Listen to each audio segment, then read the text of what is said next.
Okay, quick quiz. Why don't helicopters just spin out of control like a wild carnival ride? Any guesses? That little tail rotor? It's not just for show, it's literally stopping the whole chopper from spinning like a pizza. Here's the deal. The big rotor lifts you up, but physics tries to spin the body the other way. That's called torque reaction. Yep, science in action. So the tail rotor fights back, keeping everything steady. But what if there's no tail rotor?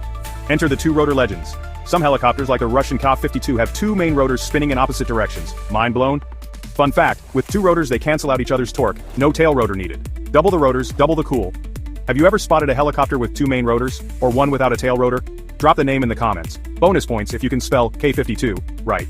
Here's a challenge. Which do you think looks cooler, classic tail rotor or double main rotors? Vote below. Love wild science facts? Hit subscribe, join the crew, and let's take off into more awesome shorts together.